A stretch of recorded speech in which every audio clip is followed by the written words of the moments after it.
Hello everyone, it's Shane Kanto, your Wasteland reviewer, and I'm here to review the new romantic comedy, Love Virtually.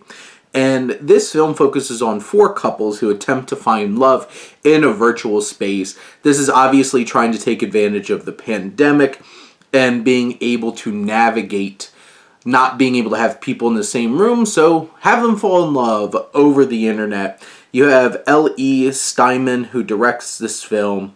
You have some pretty decently big-name people like Stephen Tobolewsky and Paul F. Tompkins, who's the chatbot in this, the chatbot was a lot of fun, honestly, one of the main standouts. I feel like this film feels limited by, it's very low budget, so, when you see them outside of this virtual world, it looks really low budget, but especially when you see them in the virtual world, these effects are not great.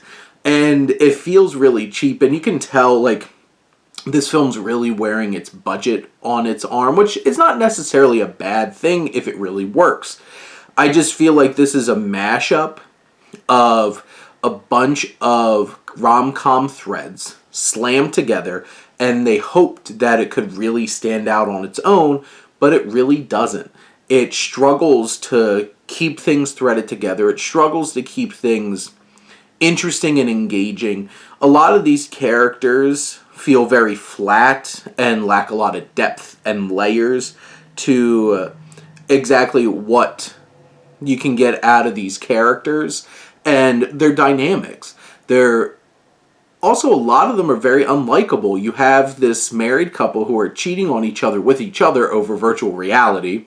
You have, this redemptive arc of a basketball player who got a whole bunch of people sick during COVID, and this young woman who put on blackface because she thought that was a good idea on social media, and trying to feel for them. And then the other main ones, like this young gamer kid trying to win back his girlfriend, where we have no understanding of why they're together in the first place, but it's just, there's a lot of telling you why these things should work without really showing you organically. And that's one of the biggest drawbacks of this film, is I feel like nothing's organic, it all feels artificial. And it leans too heavily into the fact that they're all inhabiting this artificial world, because all the feelings feel artificial, and none of it really feels earned. And like I said, there's a couple of performances that I thought stood out. Like Paul F. Tompkins was a lot of fun as the chatbot for this metaverse that everybody's living in. But even the concept and the commentary potential is strong. It's big. This is an interesting thing that they could be tackling. It just doesn't really amount to much, and I don't think that the script really makes the most of it.